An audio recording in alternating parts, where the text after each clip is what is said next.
অসমত সংৰক্ষিত বনাঞ্চল, সত্ৰৰ মাটি বা আন চৰকাৰী ভূমিত ব্যাপক হাৰত অবৈধ বেদখল চলিছে আৰু বেছিভাগ সন্দেহযুক্ত বাংলাদেশীয়ে অবৈধ বেদখল কৰিছে।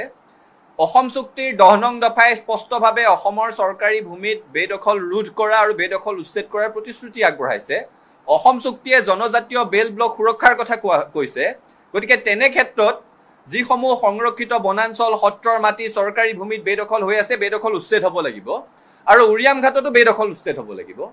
কাৰণ মাটিৰ বেদখলৰ লগত দুটা বিষয় স্পষ্টভাৱে জড়িত হৈ আছে। এটা হৈছে খিলঞ্জীয়া মানুহৰ ভূমিৰ অধিকাৰ, আনটো হৈছে জনগাঁথনিৰ পৰিৱৰ্তন। সেই কথাটো ওলাই কৰিব পৰা নাযায়।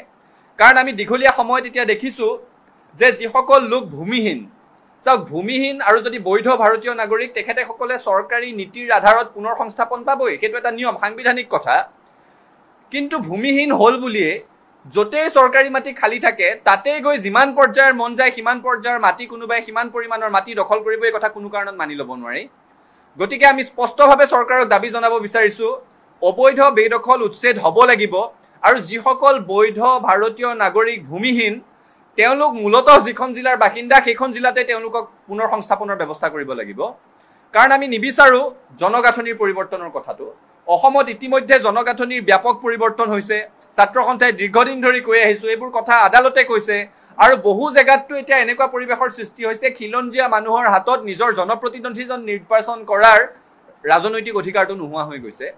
তেনে প্ৰেক্ষাপটত কোনো কাৰণত যাতে ভূমিহীন মানুহক সংস্থাপন কৰাৰ নামত একোখন জিলাৰ জনগাঁথনি সলনি নহয়, চৰকাৰে সেই কথাটোত গুৰুত্ব আৰোপ কৰিব লাগিব।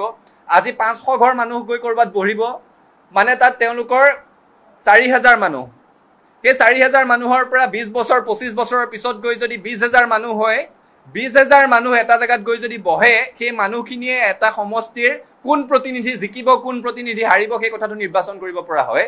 গতিকে তেনেকুৱা যাতে পৰিৱেশ অসমত সৃষ্টি নহয়, তাৰ কাৰণে চৰকাৰক আমি স্পষ্টভাৱে দাবী জনাইছো, অবৈধ বেদখল হৈ থকা চৰকাৰী ভূমিত বেদখল মুক্ত হ'ব লাগিব।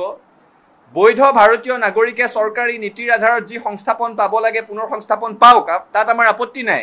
কিন্তু যিখন জিলাৰ মূল বাসিন্দা তেওঁলোক, যিখন জিলাত তেওঁলোকে ভূমি হেৰুৱাইছে, সেইখন জিলাৰে চৰকাৰী মাটিত তেওঁলোকক পুনৰ সংস্থাপন কৰিবৰ কাৰণে আমি দাবী জনাইছো। সংৰক্ষিত বনাঞ্চল, সত্ৰৰ মাটি, আন চৰকাৰী ভূমি মানুহৰ যিমান মন যায় যেনেকে মন যায় যদি দখল কৰে, সেই কথা কোনো কাৰণত মানি ল'ব নোৱাৰি।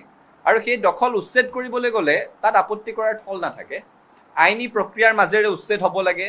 উচ্ছেদিত বৈধ ভাৰতীয় নাগৰিকসকলে চৰকাৰী নীতিৰ আধাৰত ভূমি পাব লাগে। যিখন জিলাত তেওঁলোকে ভূমি হেৰুৱাইছিল সেইখন জিলাতে ভূমি তেওঁলোকক দিব লাগে, যাতে আন জিলালৈ আহি জনগাঁথনি পৰিৱৰ্তন কৰিব নোৱাৰে, যাতে আন সমষ্টিত আহি জনপ্ৰতিনিধি নিৰ্বাচনত ভূমিকা ল'ব নোৱাৰে। সেই কথা স্পষ্টভাৱে দাবী জনাইছো। বাকী কোন দল সংগঠনে কি কথা কৈছে তাত আমাৰ ক'বলগীয়া নাই।